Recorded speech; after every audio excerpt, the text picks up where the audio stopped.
Guys, स्वागत है आपका आज के इस न्यू वीडियो में। दोस्तों, आज हम कवर करेंगे कक्षा 12वीं की राजनीति विज्ञान की पुस्तक समकालीन विश्व में राजनीति का अध्याय 5, जिसका नाम है समकालीन दक्षिण एशिया।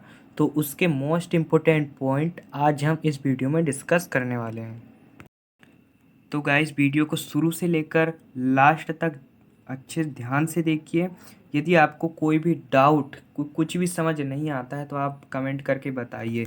यहाँ पर आपको दोस्तों बोर्ड एग्ज़ाम से संबंधित कोई भी ऐसा प्रश्न नहीं बचेगा जो आपको बोर्ड एग्ज़ाम में पूछा जाएगा। तो चलिए दोस्तों, बिना देर करे शुरुआत करते हैं अपने टॉपिक की।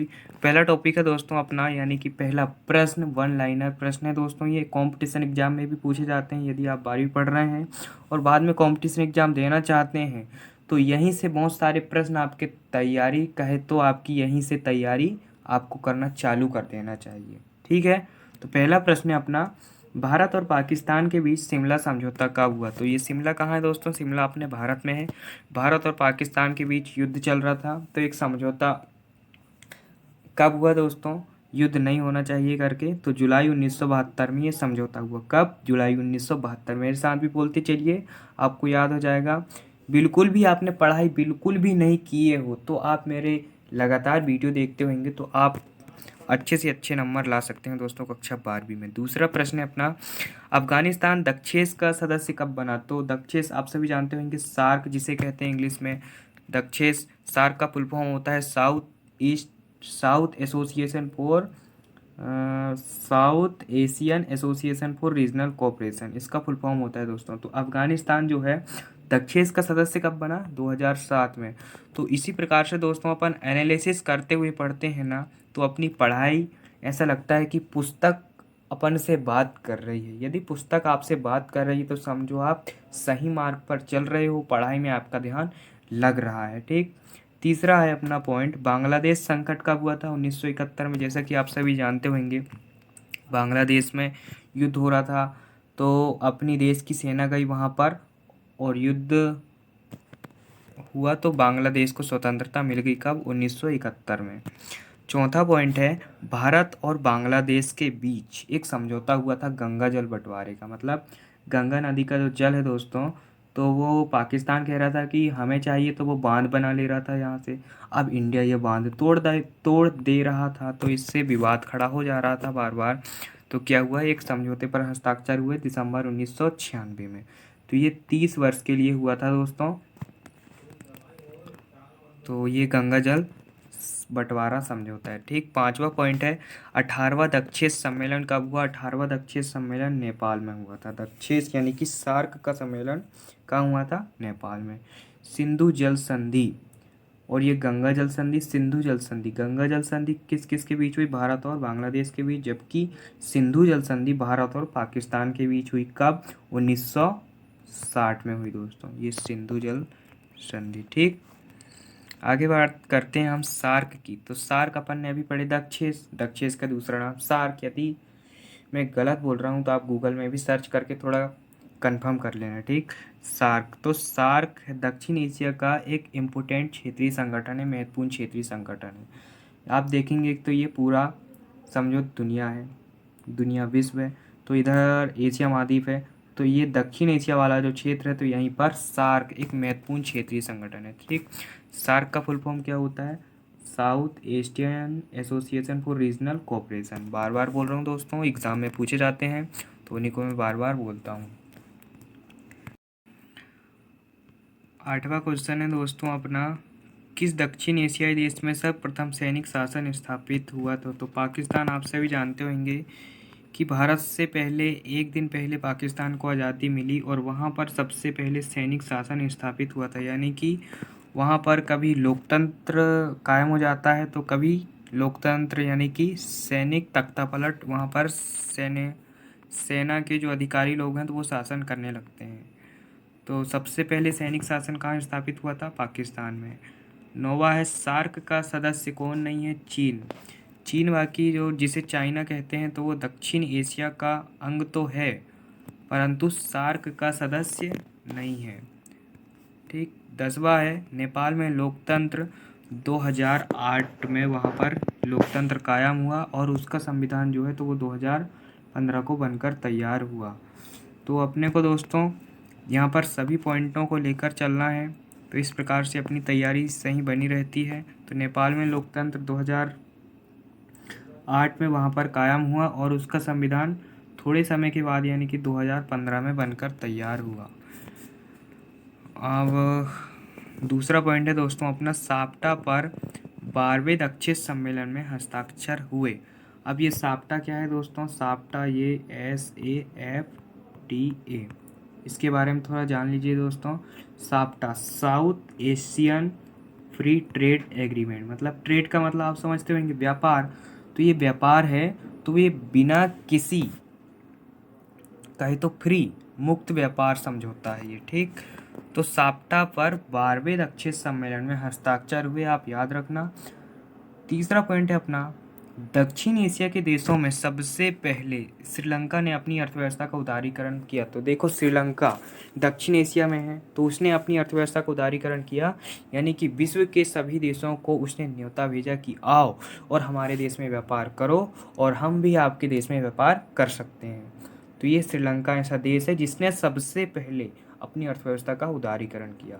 सातवां पॉइंट है, श्रीलंका में कौन से समुदाय की बहुसंख्या के, मतलब अपने देश में जैसा कि जानते होंगे हिंदू समुदाय के लोग बहुसंख्या में हैं, तो वहाँ पर श्रीलंका में सिंहली समुदाय की जो लोग हैं दोस्तों वो बहुसंख्या में है। तो सिंहली समुदाय के बारे में एक विवाद है दोस्तों, हम थोड़े नेक्स्ट वीडियो में उसके बारे में भी चर्चा करेंगे। अभी अपन सिर्फ 1 लाइनर 1 अंक वाले प्रश्न देख रहे हैं। जैसा कि आप सभी जानते होंगे CBSE, MP board, UP board, Jharkhand board 1 अंक के जो प्रश्न हैं तो वो अधिक मात्रा में आ रहे हैं, तो 1 अंक पे अपने को क्या है दोस्तों ज़्यादा जोर देना है। 8वां पॉइंट है आगरा शिखर वार्ता। आगरा शिखर वार्ता किन दो नेताओं के बीच हुई, ऐसा प्रश्न आएगा। तो आगरा शिखर वार्ता जनरल मुशर्रफ और वाजपेयी के बीच हुई। जनरल मुशर्रफ पाकिस्तान के तरफ से थे और वाजपेयी अटल बिहारी वाजपेयी आप सभी जानते होंगे भारत तरफ से। तो ये आगरा शिखर वार्ता हुई दोस्तों इन दोनों के बीच। 9वां है साप्टा। साप्टा यानी कि साप्टा किससे संबंधित है? साप्टा दक्षिण से संबंधित है। और सार्क में कितने राष्ट्र हैं? सार्क में 8 राष्ट्र हैं दोस्तों, आप थोड़ा इसे कंफर्म कर लेना। अब पहला पॉइंट है अपन जो संबंधित हैं उनसे संबंधित हैं दोस्तों, ये मतलब कि एक दूसरे से रिलेटेड हैं ये। पहला है भारत और पाकिस्तान के बीच कारगिल युद्ध हुआ था। भारत ने परमाणु परीक्षण मई 1998 में किया। और दोस्तों यहाँ पर फैक्ट वाली एक और बात यहाँ पर है कि भारत ने प्रथम परमाणु परीक्षण 1974 में किया था और दूसरी बार 1998 में। 1974 में वो थोड़ा अच्छे से परीक्षण नहीं हो पाया था, तो फिर दोस्तों परमाणु बम बना के 1998 में फिर मतलब कि अच्छे तरीके से किया गया 1998 में, आप इसे ऐसे याद रख सकते हैं। तीसरा पॉइंट है भारत और बांग्लादेश के बीच फरक्का संधि हुई। कारगिल युद्ध 1999 में हुआ। 1960 में सिंधु जल संधि हुई। सार्क का पहला सम्मेलन 1985 में हुआ। मुक्त व्यापार संधि अपन ने पढ़े साप्टा, वही ये है। भारत और चीन का संबंध सीमा विवाद से, जब देखो तब सीमा विवाद होते ही रहता है। राजीव जयवर्धने समझौता कब हुआ? जुलाई 1987 को हुआ। और नेपाल में राजतंत्र की समाप्ति 2008 में हुई और वहाँ पर लोकतंत्र कायम हुआ। और नेपाल में संविधान कब बना? 2015 में, अभी अपन ने पढ़े, ठीक। अब नेक्स्ट स्लाइड पर चलते हैं दोस्तों अपन। तो ये रही दोस्तों अपनी नेक्स्ट स्लाइड। पहला पॉइंट है अपना यहाँ ताशकंद समझौता। ताशकंद समझौता, बहुत सारे समझौता हुए थे दोस्तों, तो मैं यहाँ कुछ इम्पोर्टेंट पॉइंट बता रहा हूँ जो एग्ज़ाम में बार बार पूछे गए हैं और पूछे ही जाएंगे भविष्य में। आपका चाहे कोई भी एग्ज़ाम हो, मिड टर्म हो, हाफ ईयरली हो, क्वार्टरली हो या मेन एग्ज़ाम हो, ठीक। तो ताशकंद समझौता कब हुआ? 10 जनवरी 1966 को। कहा जाता है दोस्तों ताशकंद समझौता के तुरंत पश्चात हमारे महानतम प्रधानमंत्री लाल बहादुर शास्त्री का निधन हो गया था। तो ये बड़े दुख की बात है दोस्तों। ताशकंद समझौता के कारण हमारे अब उसका एक्यूरेट कारण का तो पता नहीं चला है, पर ऐसी अपने देश में धारणा है कि ये समझौते के बाद जो अपने प्रधानमंत्री हैं उनकी मृत्यु हो गई थी, ठीक। कौन? लाल बहादुर शास्त्री की।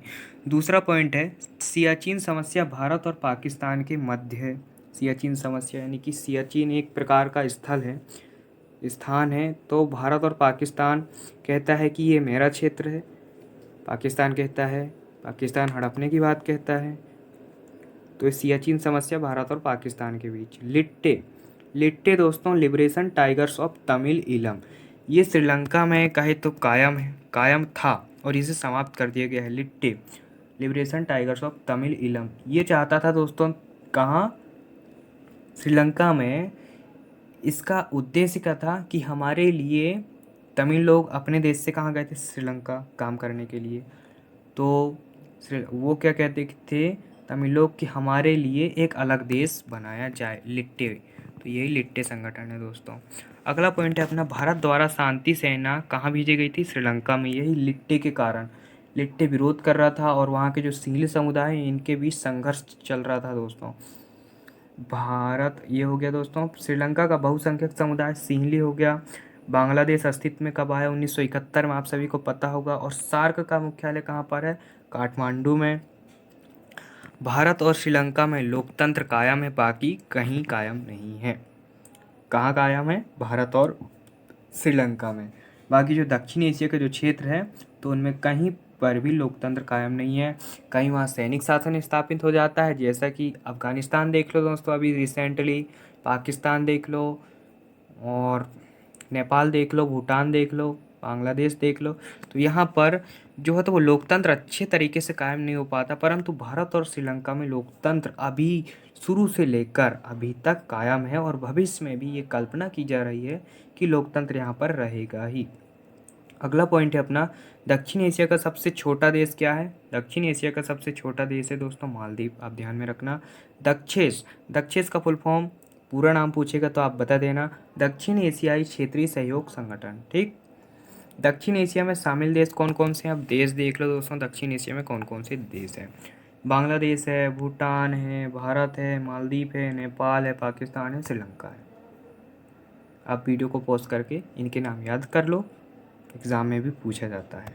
सार्क, सार्क का फुल फॉर्म हिंदी में देख लो दक्षिण एशियाई क्षेत्रीय सहयोग संगठन, इंग्लिश में देख लो South Asian Asian Association for Regional cooperation.